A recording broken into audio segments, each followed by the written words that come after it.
Welcome everyone in here, out there.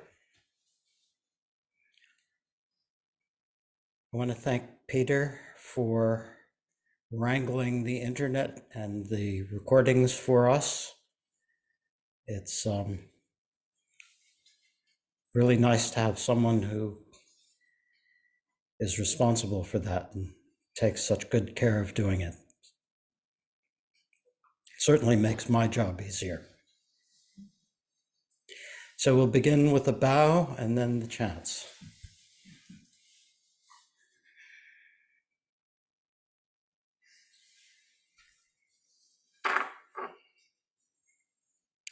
Starting with the 7-line prayer. Hum, in the northwest border of the land of Uddiyana, on the pistil of a lotus flower and stem, you attain supreme wondrous city, renowned as Padmakara, surrounded by a retinue of many dakinis. Following you, I reach accomplishment. Please come and grant your blessings. Guru Pema Siddhi Om. Light of blessings. In supreme, unchanging, great bliss, Vajradhatu, forefather who emanates and gathers all Kayas and Buddha fields, glorious Saruka, Lord of oceans of Mahakalas, supplicate the Guru, the primordial Buddha. From the wisdom play of all pervasive compassion, you continually appeared as the learned and accomplished charioteers of the teachings of India and Tibet, and especially of the Kagyu Enigma. We supplicate you, in particular as the magical emanation of sacred wisdom. Lord, your marvelous virtues of hearing, contemplating, and meditating manifested for our sake as good activity. Cherki Gyatso, we supplicate at your feet, actualizing the wisdom of ultimate dharmata. Confusion stood at its base. Your spontaneous wisdom came forth, apparent existence perfect as the one mandala Dharmakaya. We supplicate space, Cherki Gyatso, by the power of birth and death, being naturally pure in enlightenment, with a vision of compassion beyond decrease or increase, looking after us disciples who are left behind. Please ripen and free our beings, perfecting the excellent path of the Dhyana. Glorious Guru, may our minds mix with yours, thoroughly liberated in the youthful Vaz body, endowed with the 6 qualities. May we perfect the 2 benefits.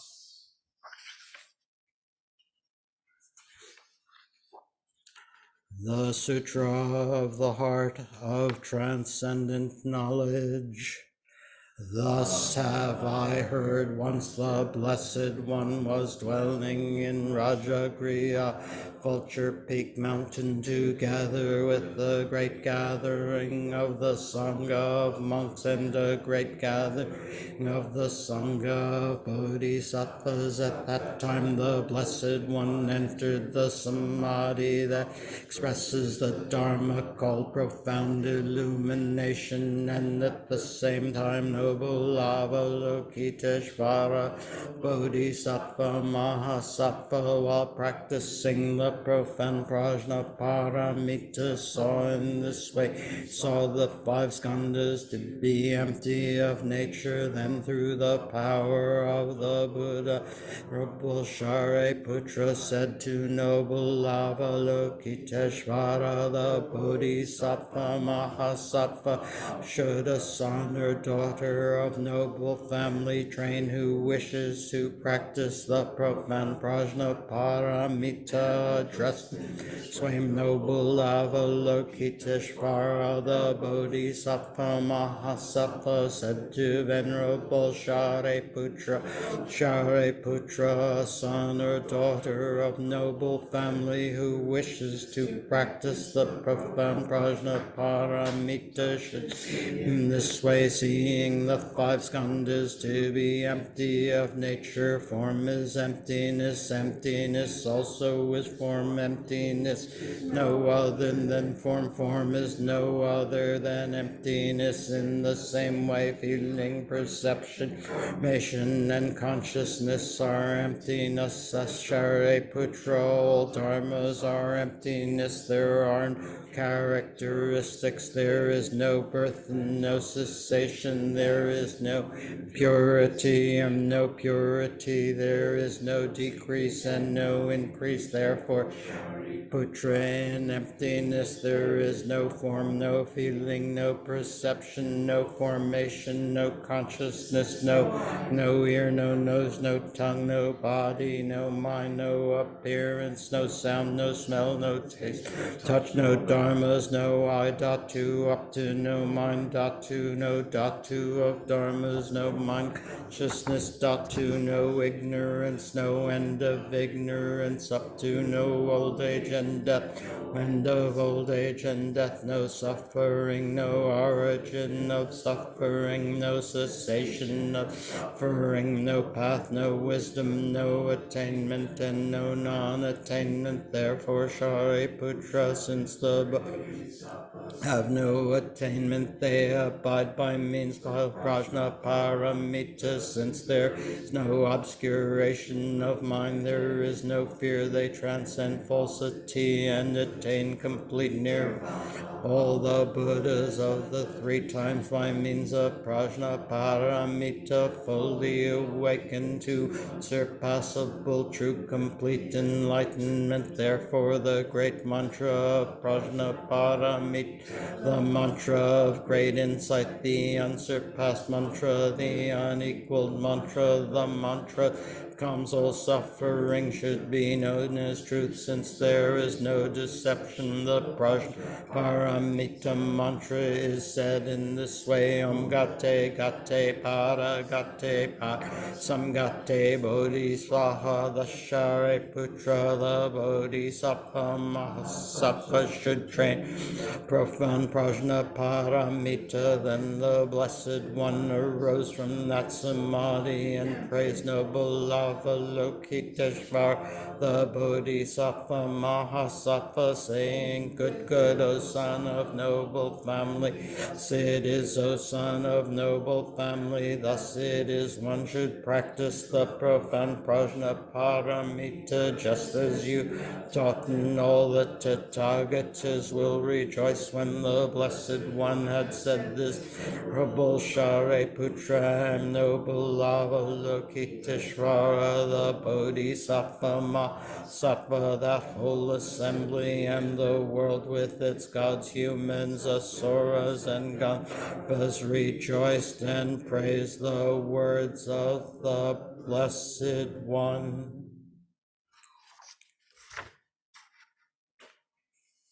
We'll sit for 10 minutes.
Welcome again. Thank you for being here, wherever you are. I'm really happy to be able to talk with you about all this stuff. So last week, we began by talking about the two aspects of the falsely conceived self, the imputed self, which is composed of all the different conceptions we have about who or what we are, our characteristics, and so on. And the, we could call it innate self, which is that basic element of our psychology, which is the subjectivity that seems to occur whenever there's awareness of an object. So objects and the sense of being a subject arise in our minds simultaneously. And so we often feel that that sense of being here, the thinker, the seer, the witnesser, is the self. But that too is just a momentary appearance in our mind stream. It arises and falls, arises and dissolves with each instance of awareness.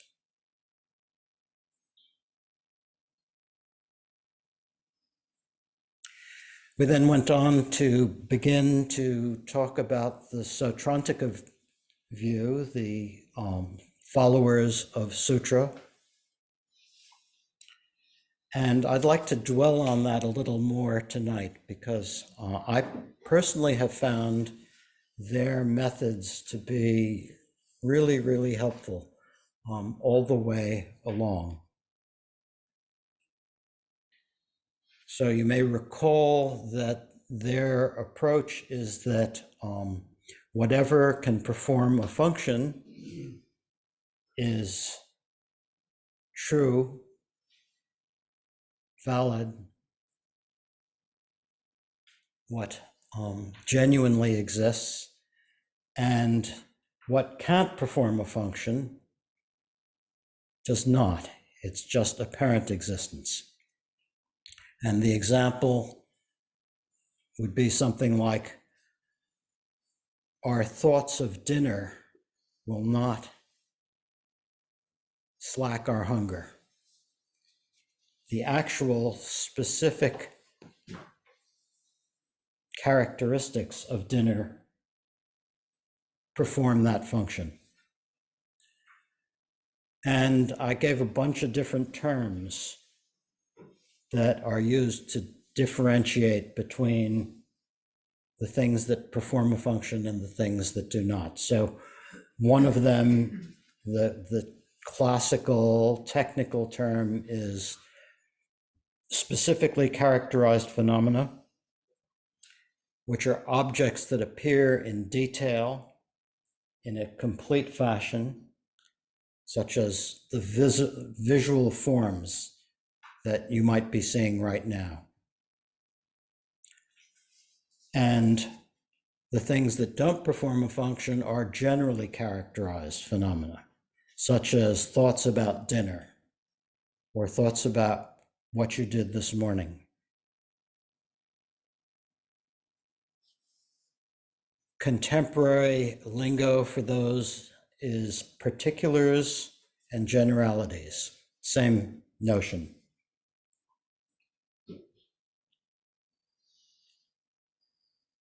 So these are the two types of objects that appear to our minds. everything that appears to our minds as an object falls into either a generality or a particular. The objects of the six senses are particulars. There's a nuance in here about the mental consciousness, which can experience both generalities and particulars.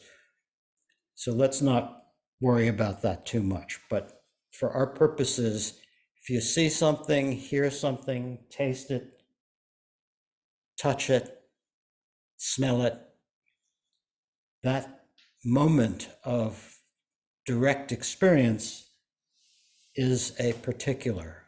It's a specifically characterized phenomena.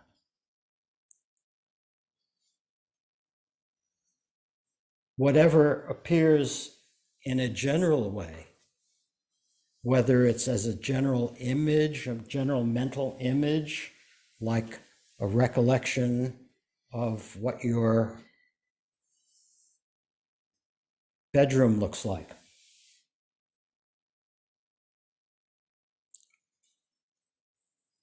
or if it's an abstraction, an abstract concept, all of those are different types of things that appear to the mind in a general way. They don't have detailed, specific characteristics the way the sense objects do. And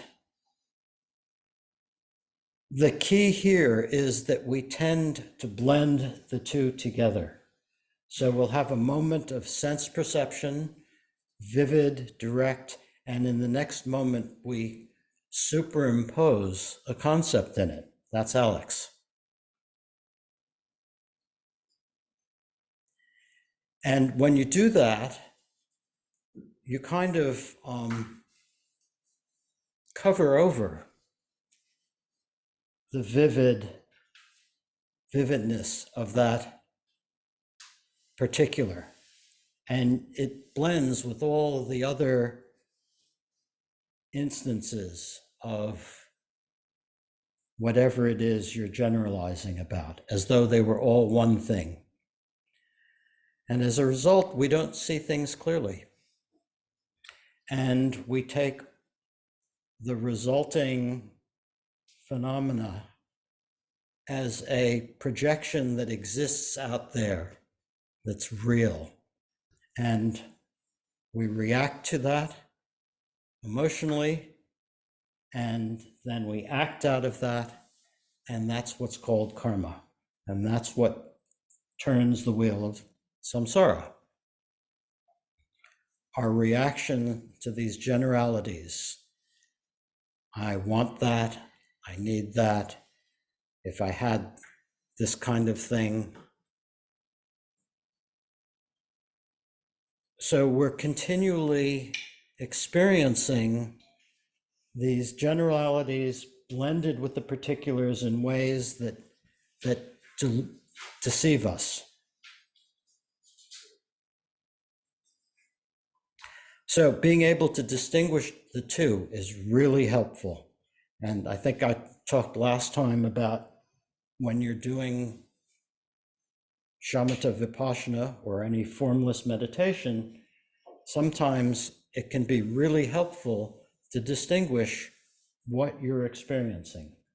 For example, if some klesha is arising in your mind and it seems like there's somebody you're angry at or passionate about or whatever it is, and you're just sitting on your cushion and that person isn't present, there's no specifically characterized phenomena about that person in the room, but you're deeply engaged in whatever that klesha is with that generality. And when you can recognize that it's not the particular, it's not something that's vividly present, it can cut the stream of that klesha. So I really encourage people to reflect on this distinction, to explore it, explore how when you're walking down the street, you see someone you know or someone you don't know even. Sometimes you're walking down the street, you see someone and you have a projection about them. That person is or is like last night, Lynn and I were out to dinner. There was a table of about 15 people right near us. And we started trying to imagine what they were doing there. Was it a business group? Were they plumbing supply people? No, couldn't be. The guy who looked like the boss looked more like a artsy type. So all of that, all of those generalities superimposed on just the mere visible forms and sounds coming from across the room. So that's happening all the time. We're always fabricating our reality out of these generalities. We have a moment perhaps of specific, particular, and then in the next moment, we're off and running. So I encourage you to explore this method of distinguishing particulars from generalities. I have a few more things to say about the Sutra school and some of the differences with the Vaibhashikas, the particularists, and these are less important in terms of practice, but they're interesting elements of their view in terms of the evolution from the Vaibhashikas to the Sautrantikas and foreshadowing some of the things that will be occurring when we get to the Mahayana, which is going to be very soon. So the Vaibhashikas believe that things exist in all three times, that the past exists, the future exists, and that somehow the future stuff gets activated and becomes the present, and then deactivated and becomes the past. But that's how they explain the impact of past and future on the present. This is not something that the Sautrantikas agree with. They have a very extreme, momentary view of reality.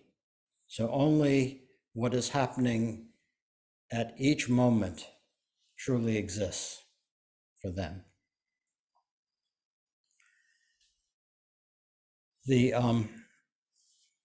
notion that the three times exist is sort of close to our conventional notion. I mean, it feels like the past is really out there somewhere, you know, that it's a real thing. But the Sautrantikas critique that. Another element of the Sautrantika view that is interesting and an important foreshadowing of Mahayana is that for them, experience places seeds in the mind stream, and these seeds mature as further experience in the future. A third element is the Vaibhashikas are what we would today call naive realists. They believe we have direct contact with the material world. And the Sautrantikas disagree with that. They say, well, how would it be possible for matter to get into the mind? And they come up with a position that it's not a direct experience of matter, but that the akara, the matter casts an impression on our minds. So there's an indirect representationalism for the Sautrantikas. So they're moving away from that naive realism that I think we conventionally believe in, that we're in direct contact with a physical world. The one of the things that these two schools have in common is they believe that there is some material world, that mind and matter are different substances, that that matter is made of partless particles. I think I've mentioned that already. They have different views about how these partless particles are configured and whether they touch each other or not, but they are believers in subtle particles and subtle moments of consciousness.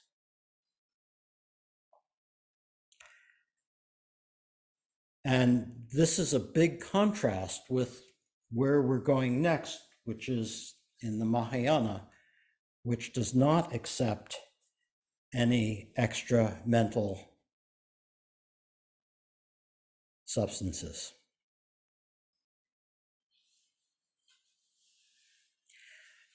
So I think that's all I wanted to say about the Sautrantikas tonight, but I do want to see if there are any comments or questions before we move on.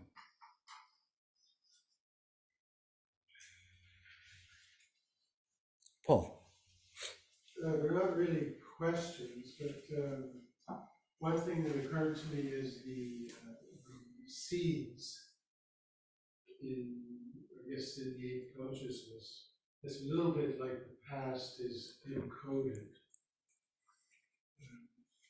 They don't accept 8 consciousnesses. They only have 6, but somehow in this mind stream, the 6th consciousness, I guess, the seeds keep, and because everything is momentary, they have to keep regenerating.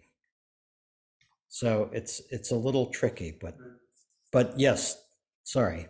And that last point,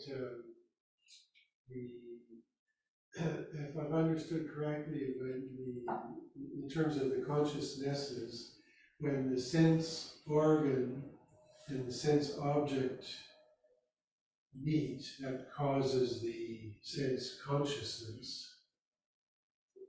And that is a sort of an impression as opposed to direct perception. Is that the akara?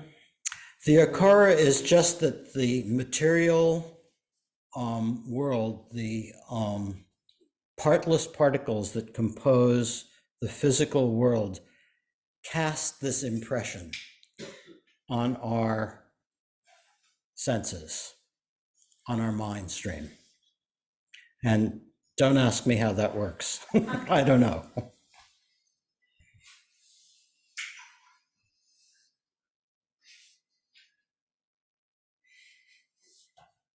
Question online.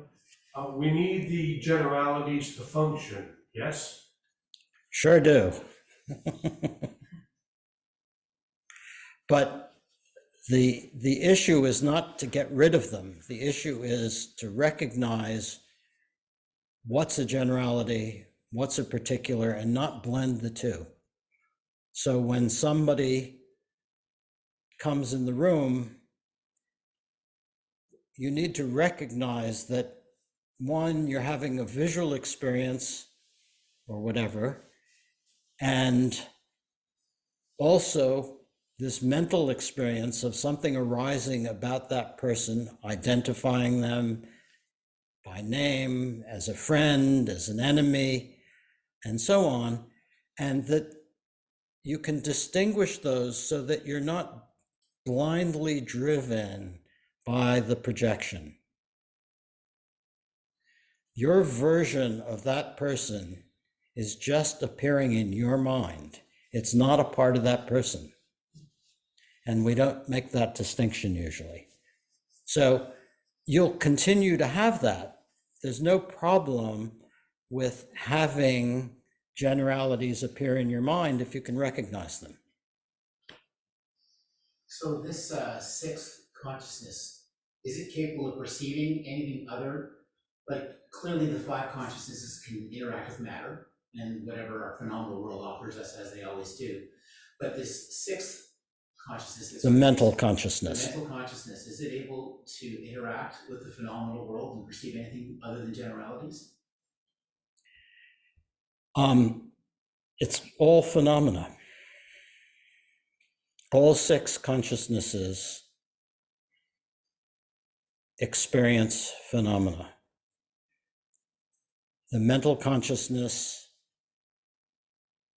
to keep it simple, experiences thoughts, generalities. It can also experience particulars, such as recognizing that the mental image is a mental image. But usually the way it's functioning is it's lost in the mental image.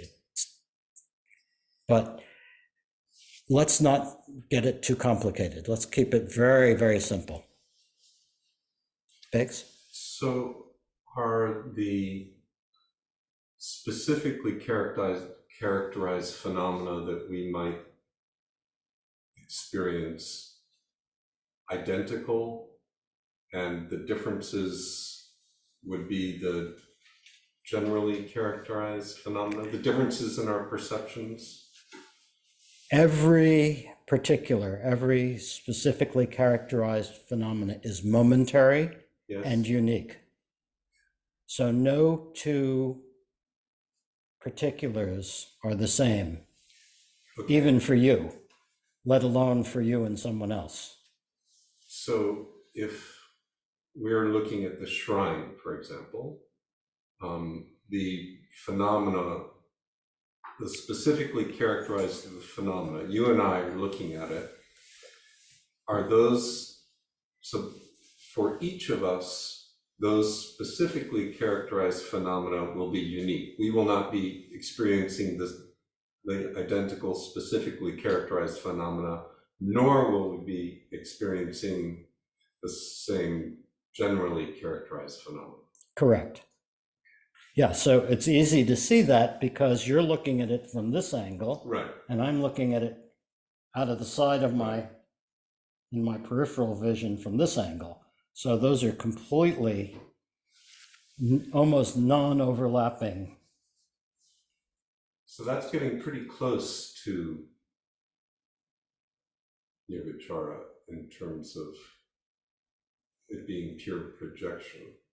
Well, except that they're taking these as real based on the partless particles, Right. the physical world, and so on. So, But there is, yeah, and there is something really there. there's But something really there. There really is, for both of us, there's something really there. Yeah. But the thing that's there for each of us Is even if we're looking radically at the same thing. Is radically It's different, momentary and unique.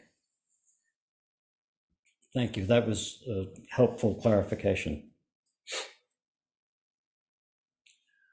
From online, what do the Vaibhashikas and Sautrantikas say about cause and effect, or karma, in other words? What did they say about it? That it sucks, of course. I'm not sure what I think what they say basically is that we are driven by delusion, And in the case of the Vaibhashikas, that would be taking wholes as truly existent. And in case of the Sautrantikas, taking generalities as existent. So mistaking the nature of the appearances drives us to the next moment, produces klesha, and then out of that comes action. So, I mean, it's very easy to present the scheme of this, that something appears to your mind, you have some positive, negative, or neutral reaction to that. If it's positive, you go toward it. If it's negative, you go away from it. If it's neutral, you ignore it. And these are the chain reactions.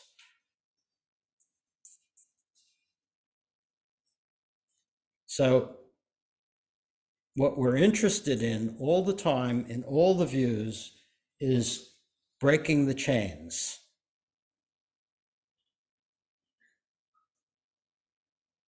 The first way we learn to do that is to not react,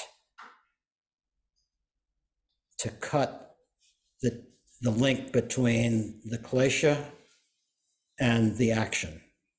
So you experience the klesha and you don't do whatever you habitually would do. More subtle way of breaking the chain is to recognize that the thing that's starting the chain reaction has no nature. So there's no reason to react to it. Your experience of a certain generality as like, if I had that, I'd really be happy. You recognize when that appears in your mind that it's just a generality. It's not anything tangible. And then gradually, I mean, what dawns on you is that all the satisfaction you're seeking from objects of enjoyment is about generalities. Because when you get the specifically characterized experience, it's like, big deal. I mean, we're always hungering for our projections and fearing our projections. And the actuality of the particulars is much more, it's not like that at all.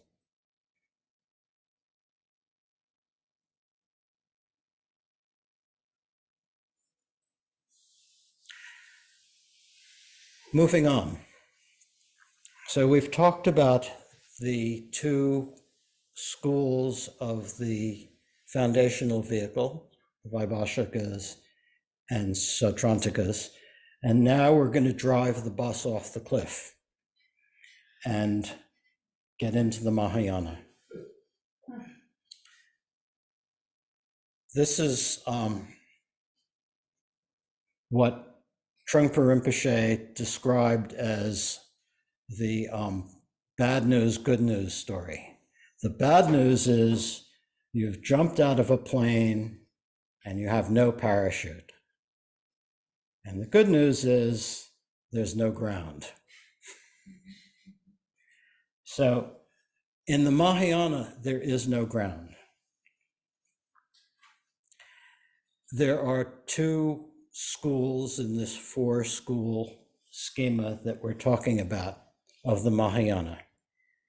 The Chittamatra, which means mind only, and the Madhyamaka, which means the middle way. Now,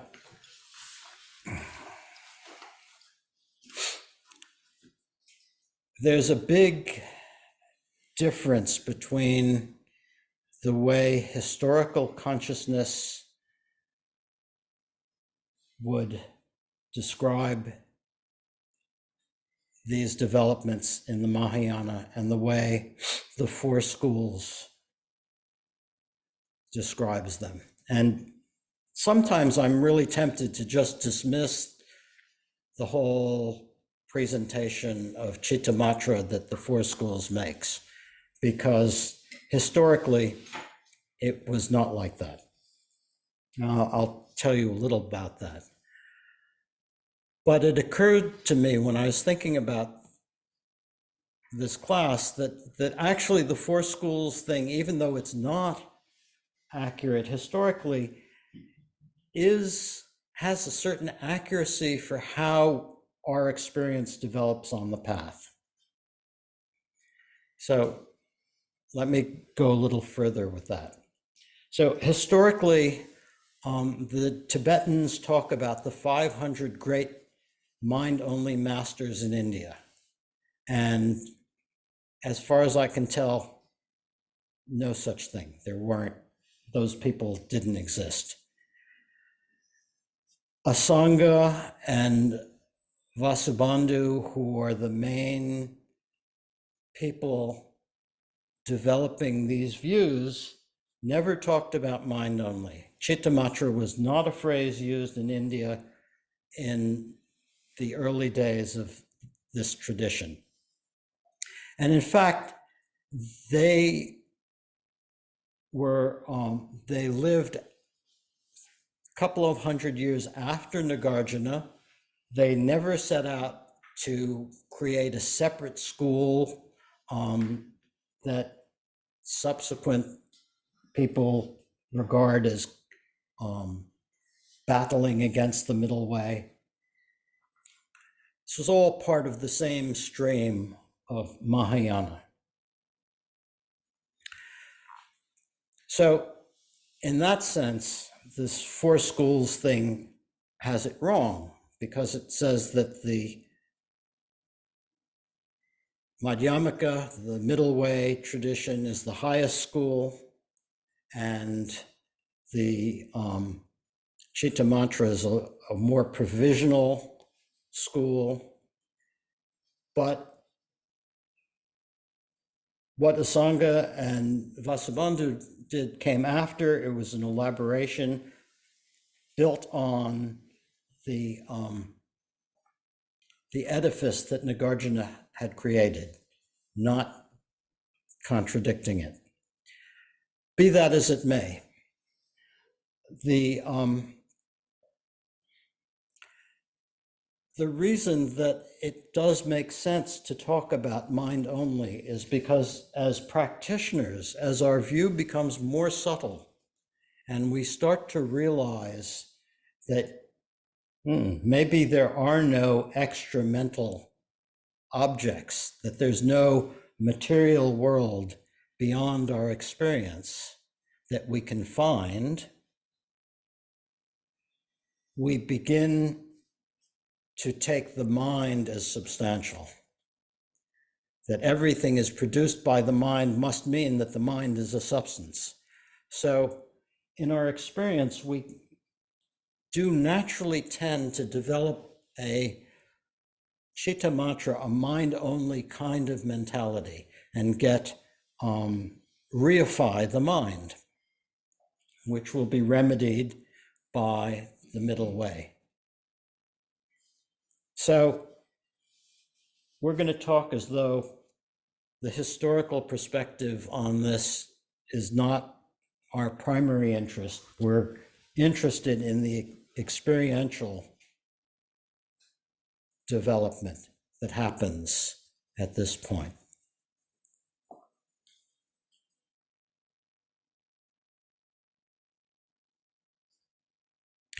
So the big development of the mind only is to realize that the notion of a material reality underlying our experience is a further generality. It's a further projection that if there is such a thing, which from the common sense point of view, we all believe there is such a thing, that there is a material basis for our experience, that when I see Liz, it's because she is physically in the room with me. The mind-only people say, well, that's an assumption, that's a projection, that something is substantial and material beyond your experience and is the cause of your experience. How could that ever be found? How could you ever experience something that is beyond your experience? And this starts to open this very spacious way of looking at reality. Spacious and sometimes scary.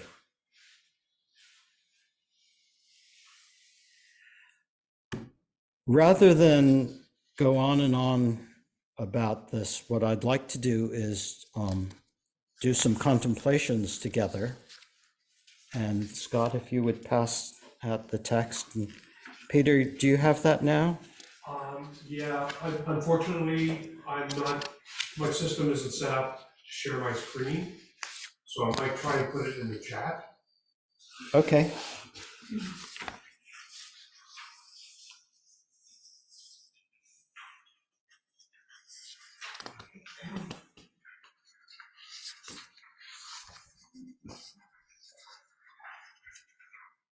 So we'll do one at a time.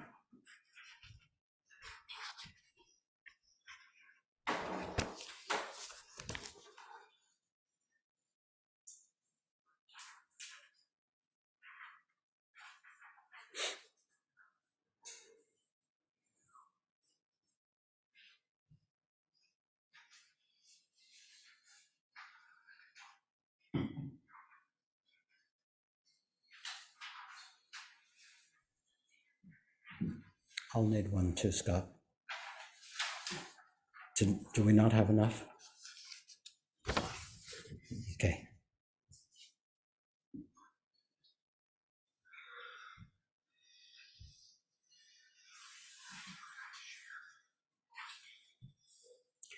We'll do these the way we have done other contemplations. Read it together, contemplate for a couple of minutes. I will read it to you, contemplate for another couple of minutes, and then read it together again. They're in the chat. Great.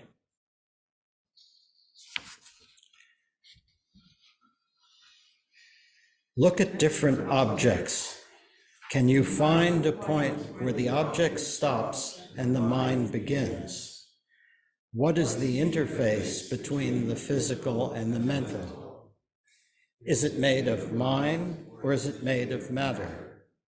Can you see how physical objects become mental experiences?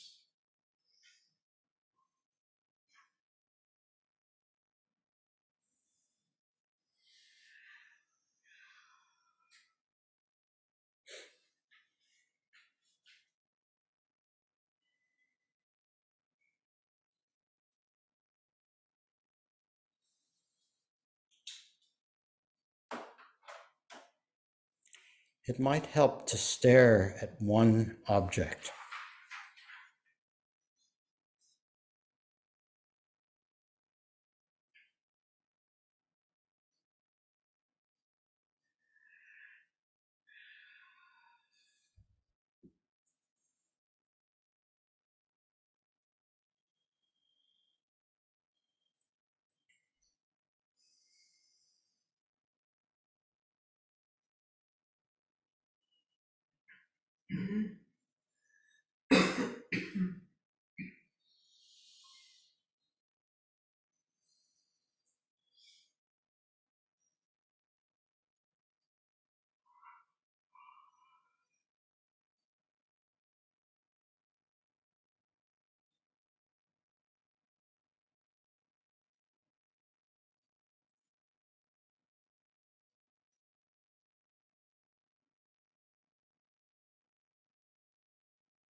Look at different objects.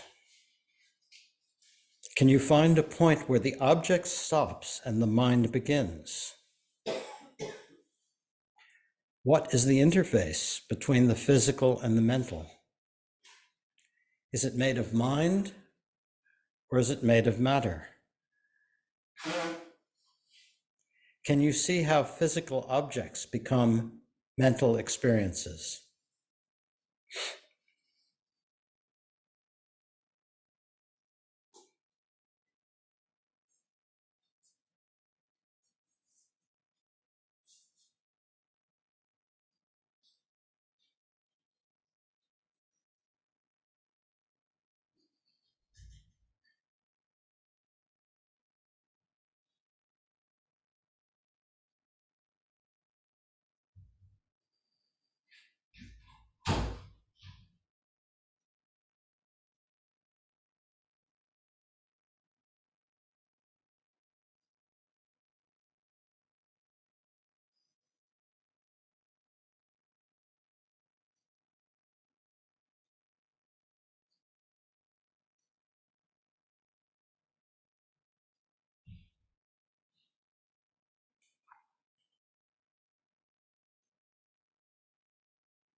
Look at different objects. Can you find a point where the object stops and the mind begins? What is the interface between the physical and the mental? Is it made of mind or is it made of matter? Can you see how physical objects become mental experiences? So, what did you find?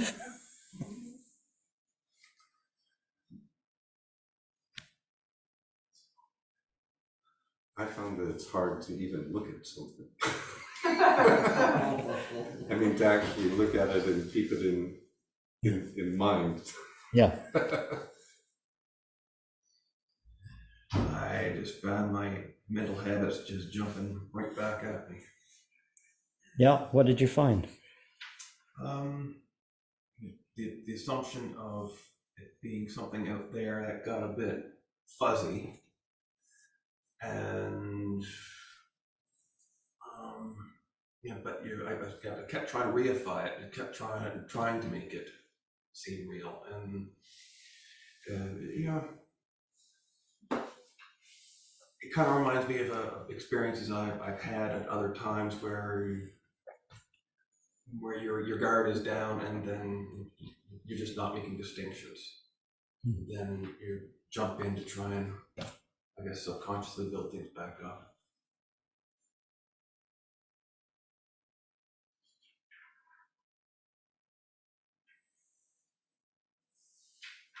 Who else? There was a play between my eyes, my visual image, and my mind. I wasn't sure what the mind, how those two were separate. It seemed like sort of the same thing. So when I was trying to contemplate the point where the object ends, stops, and the mind begins, it sort of, I couldn't quite figure out how to do that because it was visual. However, there was a lot of other stuff besides the visual happening as well. I mean, I started telling stories about the object as well, but that I knew was mental. Yeah. But it was the visual versus the mental that wasn't so clear. Since it's the mind that's seeing, using the eyes to see, whatever, I don't know. I couldn't find a mind. So yeah, when I first started doing it, it was just kind of like a cat mouse hole thing. Just kind of just Like a what? like a cat staring at a mouse hole kind of experience. I was just staring at something and trying to figure. A cat staring at a mouse? Well, I didn't feel like I was like I was. I felt like I was just A looking at mouse hole. something and nothing was really happening, and I wasn't able to distinguish where mine began or where anything was happening. And then I started to think a little bit about how my body reacts to the experience of the world. And, it's almost like, I touch or I see something and that information is brought into the mind somehow. And then once it enters the mind space, it sort of becomes part of the whole, that whole soup of the mind. It becomes part of everything. So how does it get in? It starts off with the body and What's the body? The way that we sense everything. The body is this physical thing that I'm in. Is it? Yeah. Yeah. What's the interface between the physical thing of the body and your experience of it? Well, a lot of the time I'm just walking, really not noticing that it's there, and then sometimes I'll stub my toe, and I'll realize that there is a physical interface. How do you know it's physical? Because that is the means by which I interact with everything. You think? That I'm aware of. You think? In this life. You think? So far, yeah. Okay. Someone else? Two from online. Great. First comment was, I could not find a mind. Was it? Okay. That's a good one. And the second comment is, when I do this contemplation, and when I think about the Chittamatra view, I don't understand how there could not be a material world, given the fact that we are all able to navigate a seemingly shared, that we're not able to navigate a seemingly shared intersubjective reality. It seems fair to infer from our shared experience that there must be a shared basis for these experiences. Nope? Question. So that's a really good one, because it's clear that that's the physical basis is an inference that we cannot experience anything physical, but we infer that there must be one.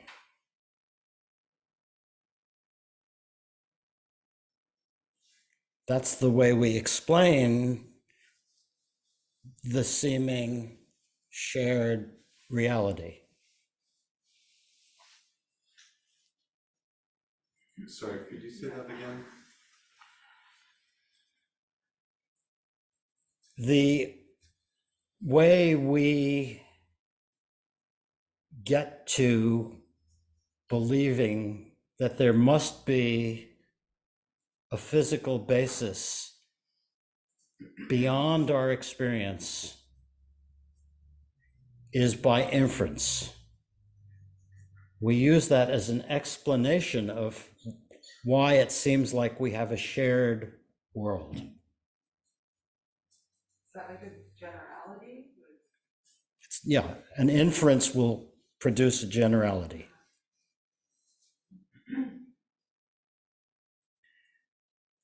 But, this whole notion of extra mental phenomena.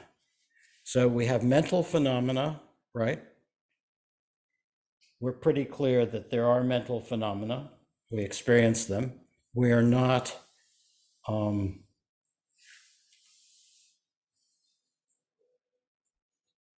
not going to go down that path, sorry. It's clear that there are mental phenomena that seem to be based on something non-mental. That's the assumption. That's the inference that we're making. They must be based on something non-mental. But we can never find those things. We can only infer their presence. Sorry, can you define find? Find What do you means mean we have. cannot find those things? When we Have a- analyze, We can't have a direct experience of anything that is extra mental. By definition. Because anything that's experienced is a cognition. It's a moment of mental phenomena. I see. Just on the dhatu basis, it's one of the dhatus. It's just the consciousness of. I mean, forget the terminology. Sure. Like my iPhone must be made of matter, right? Because I bought it at the Apple store and, I can look at it and see it, right? And I can as well. And you think you can as I well. think I can You as can think you can have the same experience. But if we look for anything beyond the experience, we don't find it. So when I put it here and you can no longer experience the iPhone, you believe there's an extra mental object. You believe that there's an iPhone under that table, I do. right? Yes. And you can prove it. You could come over and take a look and you could see it. Yes. But the inference that between when you saw it in my hand and when you came around and saw it under the table, that it's the same thing, is not supported by any evidence. But it works. It works, but it doesn't, it's what happens. And the reason this is important, why this is a non-trivial exercise, is because even though it works in a very important way, it doesn't work, which is we cling to the existence of things that we don't experience. And the things that we cling to have great power over us. They drive us. And we don't recognize that it's not the thing itself, so-called thing itself, which is an experience, a momentary experience, that we're driven by. But Can when we're I- experiencing it, it's there. Sorry, But when we're experiencing it, it's there. is it? We That's infer not- it's there because we're experiencing it. Seems to be. Well, We're it's experiencing that. it's there, could have different meanings. When you have this cognition, yeah, you're having the cognition. So this is why Asanga and Vasubandhu talked about mere cognizance. That what we can find is mere cognizance. Can I Please. just step back? Yeah. A bit. Our point in these contemplations and the exercises is not to, I don't want to dilute the contemplations or this process, but the point is to reduce our clinging to self and phenomena. It's not to prove that phenomena do not exist. You can't prove that they don't exist. Right. Well, we You can certainly prove that you cannot find any Yes. extra mental phenomena. we can prove that we don't have any, we can prove that we can't prove that they exist. But we can't prove that they don't exist. Yeah, but I think, we're doing kind of stupid exercise level of this now.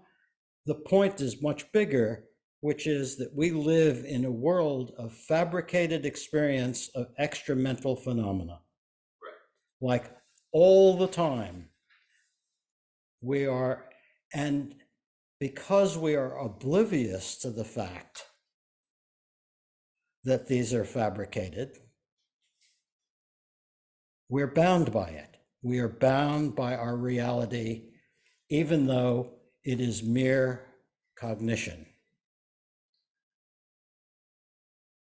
This is where we start working with non-duality.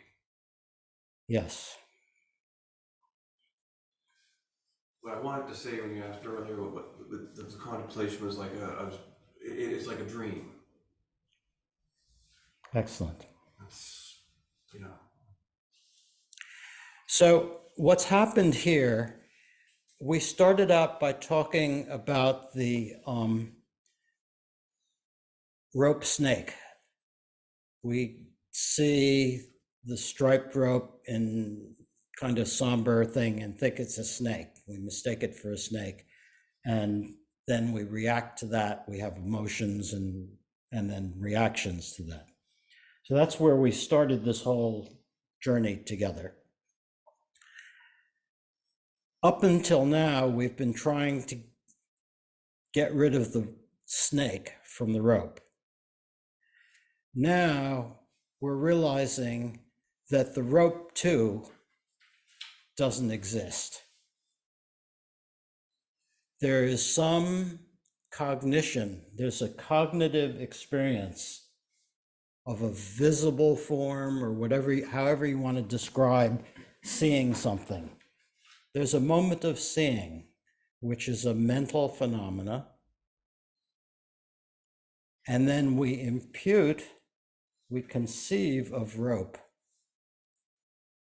So this is where it's getting much more subtle, because initially we just needed to recognize that basically the self was like the snake,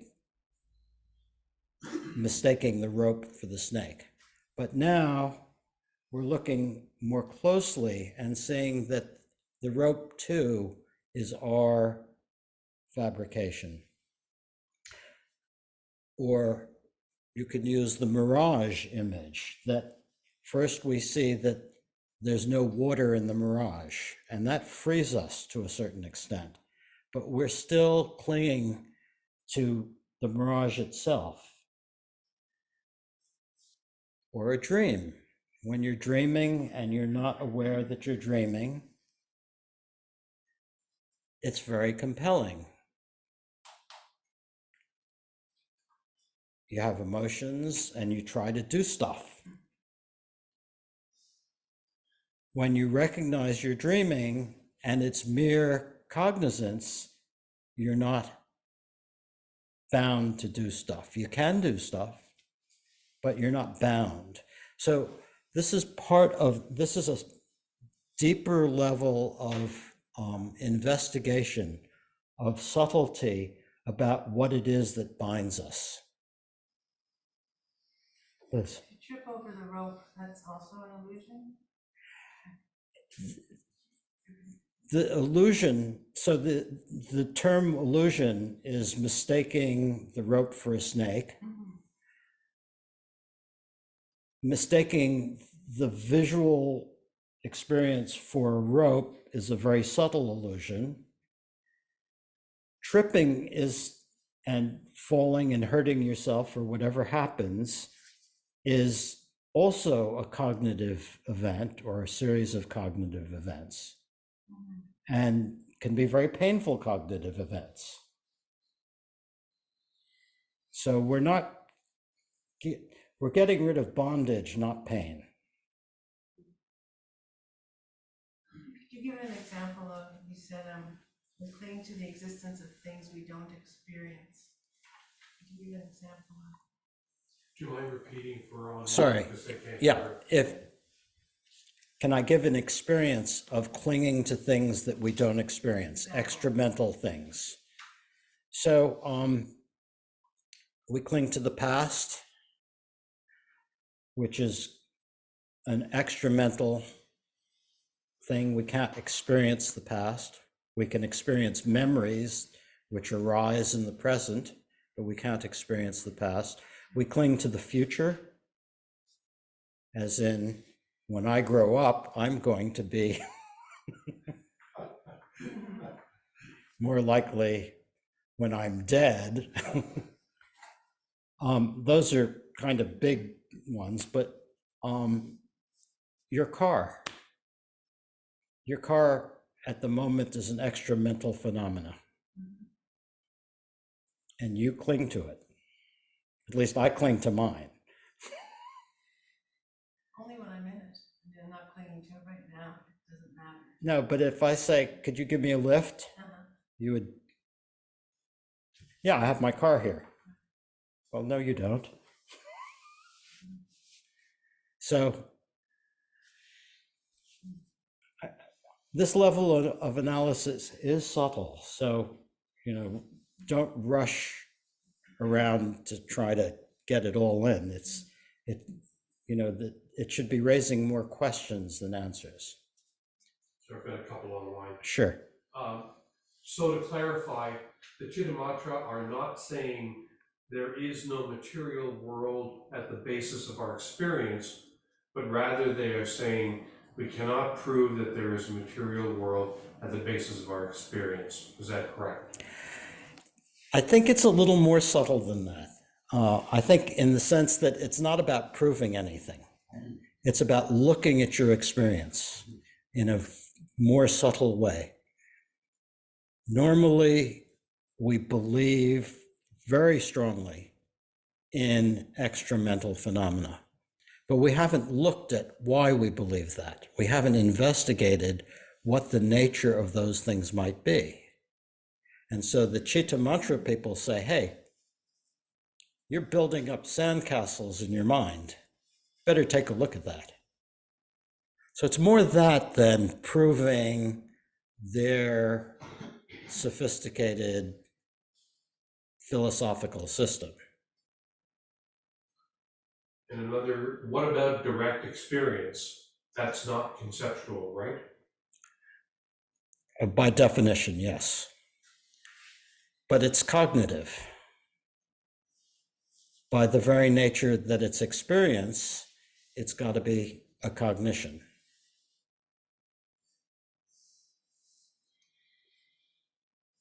So, we're trying to do, sort of going back to your sort of rope snake analogy, and when you look at, specifically characterized phenomena versus generalities, and, we're able to reduce our confusion by making that, separation and distinguishing between those things. Now you're taking us to the next level, and you're saying that, well, it's not just specifically characterized phenomena that don't exist, nothing does. It's not an argument for non-existence. I understand that. But what we're doing is, I'm asking you, well, what we're doing here then is, okay, we used to get confused between what our thoughts were and our memories were and what was actually real that we could experience through our senses. Now we're going to take it to the next level and reduce potential confusion by saying that nothing really exists. And therefore, all of the ways that we get caught and all the ways that we get confused, well, we're eliminating the possibilities of being confused by all those things because they don't really exist. And we're kind of removing, before we eliminated what we can touch and what we can memorize or remember, and now we're going further and we're saying, well, now nothing actually exists. Okay, I want to stop you there, because we're not trying to prove anything. I know that. So non-existence would be something we'd be trying to prove. So what we're trying to do is we're trying to open the expanse of reality by taking away all the clutter of our habitual way of relating to reality. That's all we're doing. So I'm going to switch gears briefly into a Vajrayana mode. we are getting in touch with the expanse of luminous emptiness, the true nature of reality, by recognizing that whatever is appearing to us never leaves that expanse. It's just cognition. And what is cognition? Cognition is luminosity. That's another term. So that's a little Vajrayana blip to throw in there, just for people who like that language. Liz? Isn't there a very short moment of direct perception before cognition, according to one of the Karma? The direct perception is a cognition. It is? Yeah. I thought It's a cognitive. I thought it was first thought, which was pre-thought, which is not really. It's pre-thought, it's preconception, but it's not precognition. Ah, Cognition just means there's a moment of experience, that something is experienced, or that there is experience. the same as awareness? Probably don't want to make that equivalence. Would it be going too far to say that cognition is all that there is? Well, that's exactly what the Asanga and Vasubandhu said. That's exactly what they say. They talk about mere cognizance, vignati matra. That's the term that they use, that later on people said, oh, that's mere mind only. But mind only is a much later imposition on that school, because they didn't talk about that. And they talked about, ultimately, you have to let go of even the notion of mere cognizance.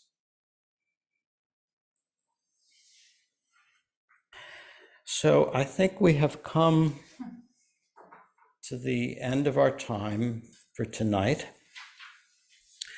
Next week, I'm going to be traveling, and I have asked Paul and Bakes to take this a little further or backwards or whatever they decide to do. Perhaps we'll have the two contemplations we didn't do tonight that you guys could do together next week. And then we're going to extend this class one more week so that there'll be a seventh week. Next week you can think of as a review week, but I don't think it'll be a review. I think it'll be taking it forward in some way. So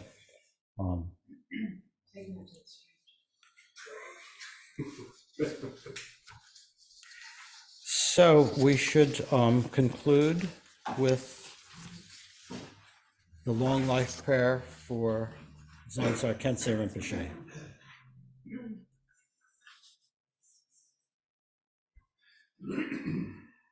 Om Svasti, Skull Garland, Lotus Haruka, conqueror of morrows, whose deathless natural wisdom mind has transformed the root of existence, the great Vajra bliss, subjugator of apparent phenomena, please shower the blessings of immortality. Fearless Lord of speech, you are the Vajra holder of the profound secret treasures of wisdom and compassion.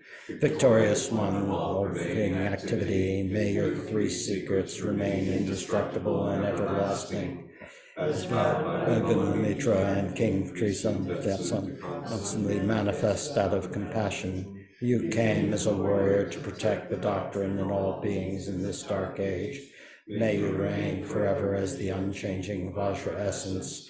May the virtuous seed of this supplication, warmed and moistened by the undeceiving two truths, ripen into a splendid fruit that beautifies the three worlds with utmost auspiciousness. By this merit may all obtain omniscience, may it defeat the enemy wrongdoing. From the stormy waves of birth, old age, sickness, and death, from the ocean of samsara, may I free all beings. By the confidence of the golden sun of the great east, may the lotus garden of the Rigden's wisdom bloom. May the dark ignorance of sentient beings be dispelled. May all beings enjoy profound, brilliant glory.